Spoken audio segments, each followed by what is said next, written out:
Bonjour à toutes et bonjour à tous, bienvenue dans le podcast In Shape to Grow, le podcast qui a pour mission de vous inspirer, vous et votre communauté, dans une démarche holistique de la santé. En effet, je trouve qu'aujourd'hui, on est trop souvent divisé entre des solutions extrêmes lorsqu'on se pose des questions sur la santé à moyen et long terme. Et il est temps de pouvoir trouver une voie du milieu, c'est-à-dire trouver les éléments bénéfiques d'un maximum d'approches et de pouvoir justement se créer un programme santé qui nous convienne personnellement et ainsi être en forme pour bien grandir. Depuis maintenant 4 semaines, je vous propose différentes étapes pour atteindre et pour travailler sur cette santé globale, chacun à son niveau évidemment. Et nous avons jusqu'à présent abordé la sensation de sécurité qui est vraiment essentielle, le fait de trouver son propre rythme et un équilibre entre les extrêmes, entre son côté féminin, son côté masculin, entre le mental, le physique, etc. Et la semaine dernière, nous avons parlé de tout ce qui est transformation d'énergie, aussi bien la digestion métabolique que la digestion émotionnelle. Alors, cette semaine, c'est un sujet plus particulier parce qu'on pourrait le mettre dans une catégorie de développement personnel. Mais vous me connaissez, je suis un expert de la santé globale, la santé physique, je ne suis pas thérapeute, je ne suis pas psychologue. Et donc je vais vous proposer une approche beaucoup plus physique de ce quatrième secret qui devrait vous permettre de vous approcher d'une santé optimale. Et donc aujourd'hui, nous allons évaluer notre capacité à recevoir et à donner de manière générale de l'amour, mais c'est surtout l'interaction entre notre propre corps et l'environnement. Alors à ce stade, 87% des gens auront déjà abandonné leurs bonnes résolutions, que ce soit les résolutions de la nouvelle année ou que ce soit des décisions qu'ils ont prises le mois dernier. Mais et vous, où en êtes-vous depuis le mois dernier? Car si vous avez suivi ces 3 premiers secrets, vous devriez déjà avoir de nombreuses thématiques sur lesquelles vous pouvez travailler, vous pouvez vous améliorer, vous pouvez optimiser et vous avez déjà également plusieurs outils que vous pouvez mettre en application pour passer à l'action. Ou si vous êtes coach, eh bien, des outils que vous pouvez partager avec vos coachés et voir comment ils évoluent grâce à cette introspection, grâce à cette réflexion. Mais peut-être que vous maîtrisez déjà ces 3 premières étapes. Donc, nous devons absolument passer à l'étape supérieure. C'est-à-dire que jusqu'à présent, on s'est surtout intéressé de notre petite personne. Est-ce que je suis en sécurité? C'est essentiel. Suis-je en équilibre, comme je l'ai dit en introduction? Ai-je une bonne digestion? Est-ce que je peux transformer l'énergie pour passer à l'action? Mais tout ça reste focalisé sur nous-mêmes. Il ne faut pas se limiter à cela. Sinon, on est vite dans une approche nombriliste du développement personnel. J'en ai parlé dans l'épisode numéro 60 avec un auteur qui trouvait le développement personnel une perte de temps. Ça, c'est pour moi une approche extrême. Mais nous avons également l'autre extrême qui veut que la personne qui s'intéresse à sa santé, au développement personnel, finalement, se retrouve eh bien, tout simplement tournée vers elle-même, vers son nombril et oublie l'interaction et l'importance de l'interaction avec l'environnement. Donc la santé globale, si on la prend dans sa conception holistique, même si on prend l'ensemble de tous les systèmes, si on prend le système digestif, hormonal, mental, eh bien il faut aller vraiment dans sa définition totale, globale, et donc avec notre environnement. Nous sommes des êtres sociaux, c'est extrêmement important, nous l'avons dit, pour guérir, mais pas uniquement, pour pouvoir se nourrir. On se nourrit, tout comme on se nourrit au niveau calorique, on se nourrit eh bien, des relations que nous avons avec l'extérieur. Eh bien, dans cette quatrième étape, dans ce quatrième secret, nous allons voir comment on peut améliorer justement cette interaction en agissant sur notre corps. Et l'organe central à ce niveau-là, vous l'avez peut-être deviné, c'est le cœur. Nous donnons et nous recevons avec le cœur. Cela étant dit, on ne peut pas avoir accès directement à notre cœur. On peut rayonner, on peut mesurer le champ électrique justement de ce cœur, de cet organe. Néanmoins, on ne sait pas l'influencer. Vous ne savez pas dire à votre cœur, bon là maintenant, tu te calmes. Il va falloir passer par un autre système qui est tout simplement la respiration. La respiration est un outil extraordinaire puisqu'elle est à la fois autonome, donc vous ne devez pas y penser 24 heures sur 24, mais en même temps, vous pouvez l'utiliser pour agir sur votre système nerveux, sur justement la santé de votre cœur et donc la qualité de ce que vous allez ressentir et donc la qualité de ce que vous allez donner. On va y arriver dans un instant. C'est d'ailleurs l'outil essentiel de la cohérence cardiaque. Si vous respirez de manière cohérente, votre fréquence respiratoire étant en lien avec votre fréquence cardiaque, eh bien vous allez améliorer la santé de votre cœur. Et grâce à cela, vous allez améliorer les relations que vous avez avec l'environnement. Vous allez absorber de l'oxygène et vous allez renvoyer du CO2. Donc c'est vraiment une interaction. Tout ce que vous allez respirer sont des molécules de votre environnement et parfois même des molécules qui ont été rejetées par un autre être vivant. C'est vraiment essentiel parce que cet oxygène va aller jusqu'au cœur de nos cellules, les mitochondries qui sont un petit organite dans nos cellules juste fabuleuses, une petite batterie qui viennent faire fonctionner toutes nos cellules, que ce soit les cellules de l'intestin, les cellules du système nerveux, les cellules du système hormonal, absolument tout fonctionne avec des mitochondries. Donc il faut pouvoir justement en prendre soin.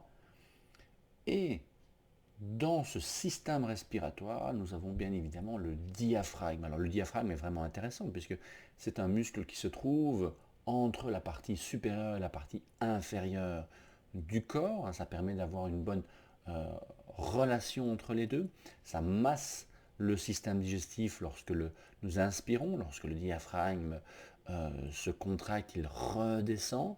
Et lorsque nous relâchons le diaphragme, eh bien, ça vient influencer le cœur. Le cœur est vraiment posé sur le diaphragme. Donc il faut avoir du mouvement. On a déjà parlé de l'importance du mouvement. Et là, on y revient. Le mouvement est vraiment important pour pouvoir justement avoir un équilibre au niveau personnel et au niveau interrelationnel. Alors, je voudrais repartager, si vous l'avez déjà entendu, eh bien, ce sera intéressant de le réentendre dans ce contexte-ci, c'est la métaphore de la table ronde. C'est une métaphore que j'ai entendue il y a une dizaine d'années et qui a été reprise par plusieurs thérapeutes.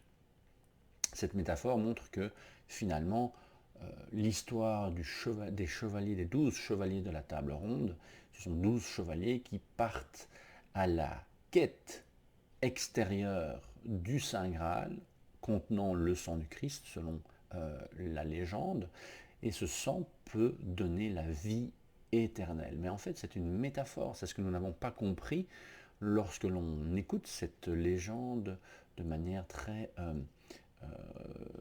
pratique. Parce qu'en fait, les 12 chevaliers sont les 12 paires de côtes que vous avez. Le diaphragme, c'est la table ronde. Et le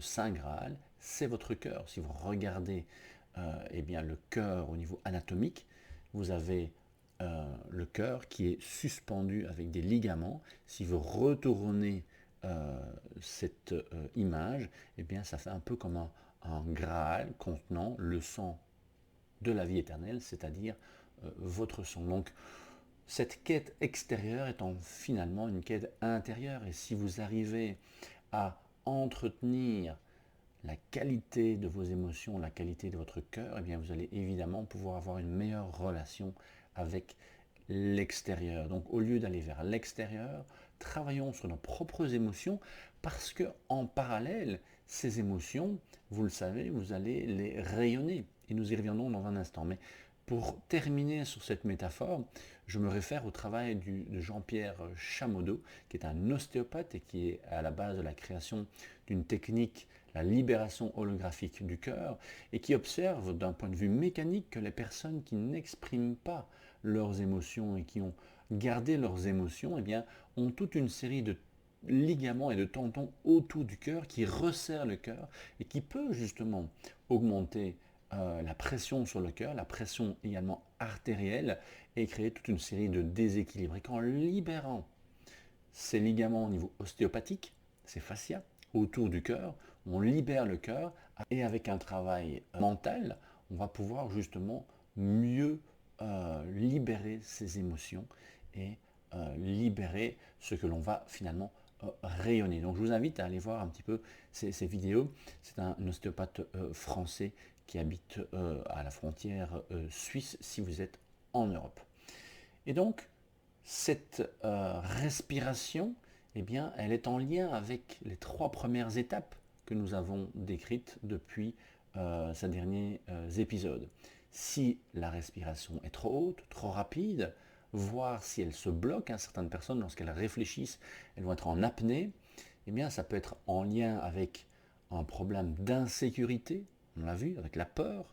Lorsque vous avez peur, lorsque vous êtes insécure, eh bien, vous allez respirer de manière beaucoup plus haute, sans vous en rendre compte. Ça va accélérer votre respiration et ça va décoordonner votre fréquence cardiaque. Vous allez sortir de cette cohérence cardiaque. Ça peut être également, selon notre deuxième secret, un problème de trauma non résolu.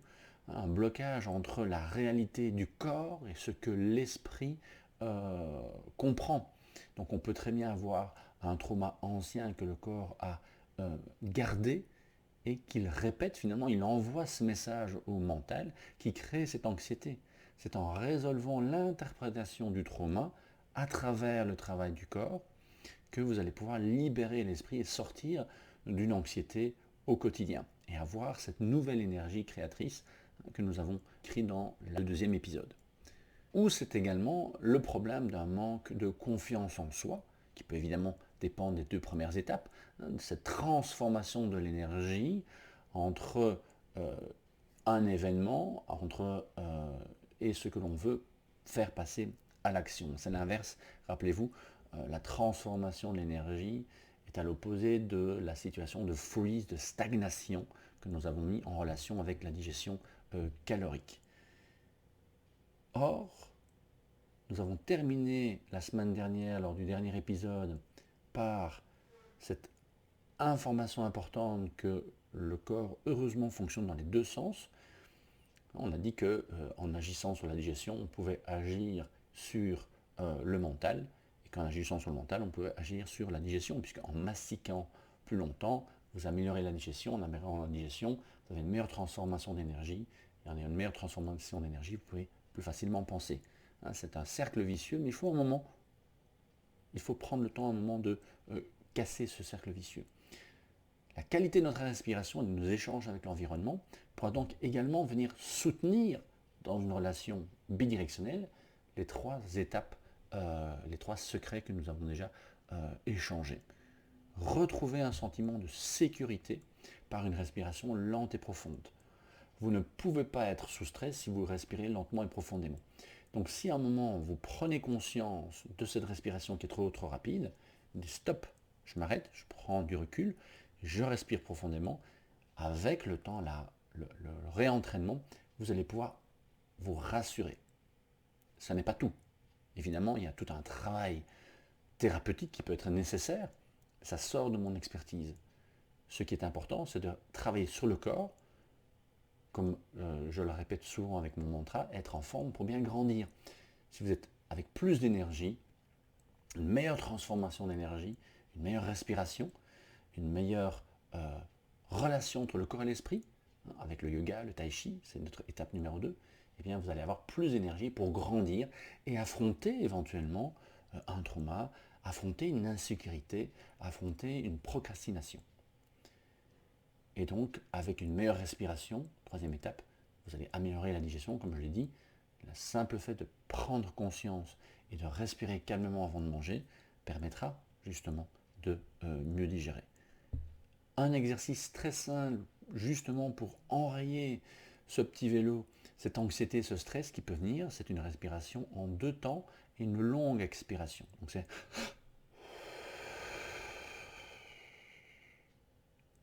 2 expirations courtes permettent de répondre au fight and fly, à la réaction de fuite et de combat, mais vous reprenez le contrôle de votre respiration par une longue expiration. Et là, vous avez pris du recul et vous pouvez passer à ce moment-là à l'action. Alors, pourquoi est-ce important?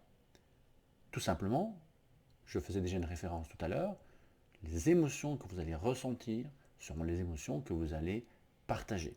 C'est un domaine sur lequel j'ai pas mal travaillé. C'est un de mes points faibles au départ. Et je le travaille toujours parce que je n'ai pas toujours conscience personnellement des émotions que je transmets. C'est un travail que je fais depuis plusieurs années sur mon histoire. Parce que, évidemment, vous avez des personnes qui peuvent facilement travailler sur leur histoire parce qu'il y a des événements bien concrets qui ont changé leur vie ou qui ont influencé leur enfance. Et puis il y en a d'autres, comme moi, où on ne se souvient pas de grand-chose. Donc tout ça est bien enfoui et il faut y aller étape par étape, un peu comme un oignon que l'on pèle pour finalement arriver au cœur de l'oignon, le cœur qui est effectivement la thématique du jour. Donc la personne par exemple qui va s'exprimer avec anxiété face à vous, même si elle ne l'exprime pas, vous allez le sentir, c'est le langage du corps. Donc c'est pour ça que c'est vraiment intéressant et important pour votre santé globale et celle de vos coachés, eh bien, de pouvoir agir justement sur ces émotions. Certains seront naturellement plus sensibles que d'autres, je l'ai dit, ça dépend de votre histoire, et certains seront déjà plus conscients que d'autres. Le simple fait de prendre conscience de cela peut être une première étape. Et donc, pour agir sur ce cœur, pour agir sur cette santé globale au cœur du cœur, il faut pouvoir faire des pauses.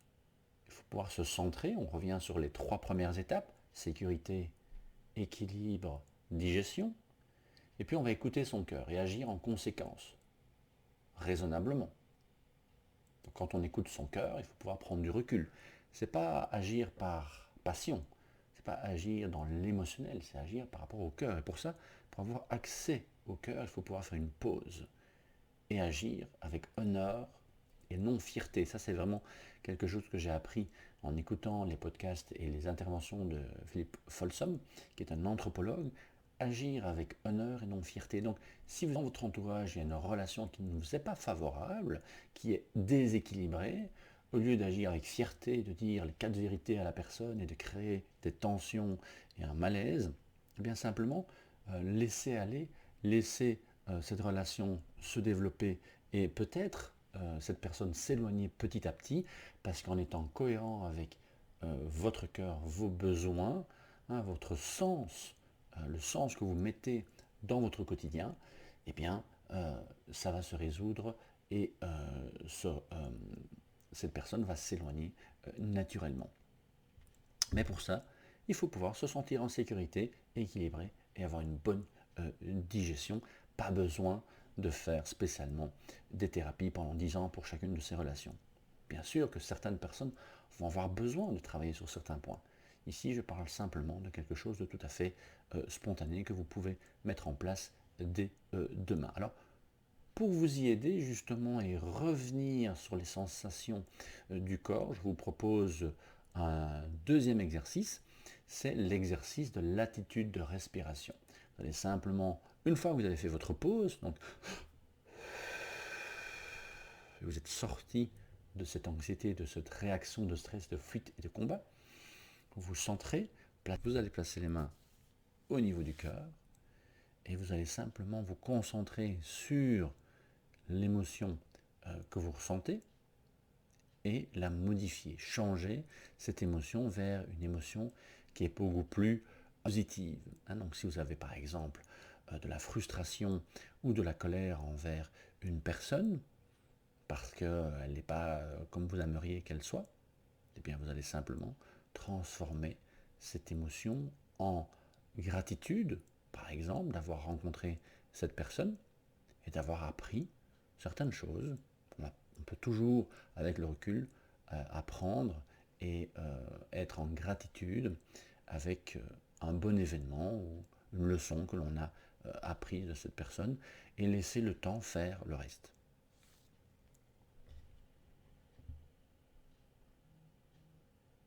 Donc, la clé du retour vers le cœur, c'est de prendre des pauses, de faire des pauses au quotidien.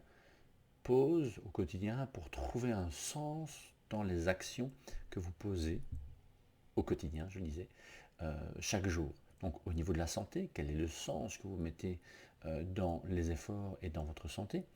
Au niveau du travail, quel est le sens que vous mettez dans votre travail? Au niveau social, quel est le sens que vous donnez à vos relations? Est-ce que vous en avez envie d'en avoir deux, trois d'excellentes qualités ou une centaine parce que vous aimez être entouré sans que ce ne soit des personnes avec lesquelles vous allez refaire le monde? Et quel est le sens que vous donnez dans votre relation? Je vous donne d'ailleurs un exemple. Il y a plusieurs années, eh bien, vous l'avez déjà entendu, j'ai passé une période relativement intense au niveau stress à tout niveau. Je vous réfère au webinaire que je vous offrais en début d'année 2023, le webinaire sur les résolutions 2023 et les 7 sources de stress. Et évidemment qu'un tel stress peut avoir une implication, et a eu une implication sur la santé de mon couple. Et on a eu des moments très intenses au niveau conflictuel, mais à ces moments-là, on a eu la maturité et la sagesse de se dire, ok, la qualité de nos relations n'est pas bonne parce que nous avons énormément de peur et d'insécurité. On va d'abord résoudre nos peurs, nos insécurités, nous remettre en forme, et après, on va évaluer justement la qualité de notre relation et voir si elle a encore de la valeur. Eh bien, on l'a fait à plusieurs reprises et jamais on est revenu sur cette mise en doute de notre relation de couple parce que justement, une fois que l'insécurité n'était plus là, une fois qu'on avait pris la maturité et grandi ensemble à travers l'adversité, eh bien, notre amour s'est renforcé. Cette qualité de notre relation, la qualité que nous avons lorsque nous avons des conflits aujourd'hui, eh bien, est beaucoup plus élevée. Donc on a encore, bien sûr, des désaccords, mais ils sont de moins en moins, je dirais, passionnés et intenses. On arrive à plus facilement entrer dans cette communication du cœur. Et donc, en résumé, sur cette thématique, cette quatrième étape, ce quatrième secret de la santé globale, si vous êtes coach, posez-vous la question, pourquoi faites-vous ce métier? Est-ce pour des raisons mentales ou des raisons de cœur? Comment abordez-vous une session avec un coaché? Abordez-vous cette session avec tout votre bagage émotionnel ou avec votre cœur? Je me souviens d'un exercice que mon mentor Paul Sheik nous avait proposé de faire avant chaque séance, qui s'appelle Empty the Bone, vider les os de toutes ces émotions engrammées, parce que les os sont en lien justement avec cette sensation de sécurité, c'est la base de la sécurité, c'est le squelette de votre posture. Un bon squelette est vraiment en lien avec cette sensation de sécurité. Et donc c'est un exercice de méditation qui permet de éliminer toutes les énergies et les émotions négatives pour être vide quelque part d'émotions lorsque vous recevez un coaché. Vous pouvez également faire l'exercice de l'attitude, de la respiration que je vous ai donné il y a quelques instants.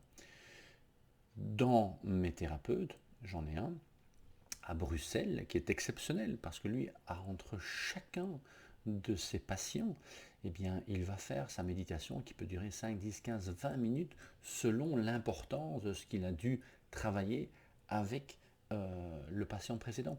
Donc là, au-delà même de ses propres émotions qui ne sont jamais là en consultation, jamais en tout cas d'après, je dirais, ce qu'il nous a partagé en formation, parce que j'ai eu également des formations avec lui, eh bien, il va éliminer les émotions du patient précédent pour que vous ayez affaire à un thérapeute qui soit, je dirais, le plus aligné, le plus neutre possible. Et je ne connais aucun autre thérapeute qui fait cet exercice systématiquement, même s'il est en retard.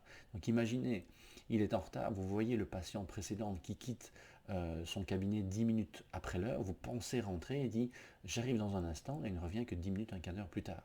Évidemment, quand vous n'avez pas l'information, ça peut vous mettre en colère, mais lui, il est OK avec ça parce qu'il veut vous offrir la séance optimale et non pas une séance avec un thérapeute qui est déjà à moitié grillé par le travail qu'il a fait avec les autres patients. Parce que si vous êtes coach, vous le savez, en tant que coach ou thérapeute, nous avons une proximité importante avec nos coachés et on peut servir d'éponge. Je me souviens à une époque, au tout début de ma carrière, où j'avais des coachés qui m'épuisaient, je ne savais pas pourquoi.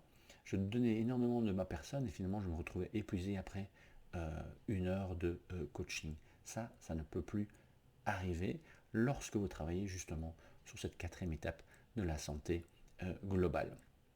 En tant que coach, je vais également vous inviter à tester, à vérifier la qualité de la respiration de vos coachés et à proposer des programmes de pause, des programmes respiratoires. Si par contre, vous n'êtes pas là en tant que coach, mais en tant que personne lambda qui avait envie d'améliorer votre santé globale, eh bien, je vous poserai 4 questions. Pourquoi avez-vous envie de changer et d'améliorer votre santé? Quel est le sens que vous allez donner à ces efforts, à ces changements de comportement? Est-ce pour du long terme ou du court terme? Est-ce que vous voulez juste effectivement avoir une meilleure santé, un meilleur poids pour cet été, ou est-ce qu'il y a vraiment un travail à long terme? Qui va bénéficier de cette santé? Ça, c'est un élément sur lequel je reviens systématiquement dans mes évaluations pour la santé optimale, c'est de se dire, ok, ma santé, elle est intéressante pour moi et je suis le premier bénéficiaire de cette santé, mais qui va bénéficier de cette meilleure santé, de cette meilleure gestion des émotions? Ça, c'est une question que vous pouvez vous poser. Et quatrième élément, bien, organisez-vous pour faire des pauses et travailler votre respiration au quotidien. Elle est vraiment importante. Alors, avant de vous quitter, dans cet épisode, je le disais en introduction, 87% des gens aujourd'hui ont déjà oublié et perdu la mise en place de leur résolution de début d'année, ou, si vous l'écoutez en plein milieu d'année, ont déjà perdu les changements qu'ils avaient voulu faire le mois dernier. En faites-vous partie? Si vous en faites partie, qu'est-ce qui vous manque? Envoyez-moi vos questions, envoyez-moi vos réflexions sur ces 4 premiers épisodes pour savoir ce que je pourrais faire pour vous aider à atteindre cette santé globale. Et au besoin, n'hésitez pas à me contacter directement pour une évaluation, pour un coaching sur david.germo@gmail.com. Ceci clôture notre 4e épisode sur une série de 7 épisodes concernant la santé globale. Je vous souhaite une excellente fin de journée ou de soirée et je vous donne rendez-vous dans le prochain épisode. Et en attendant, prenez soin de vous et faites des pauses.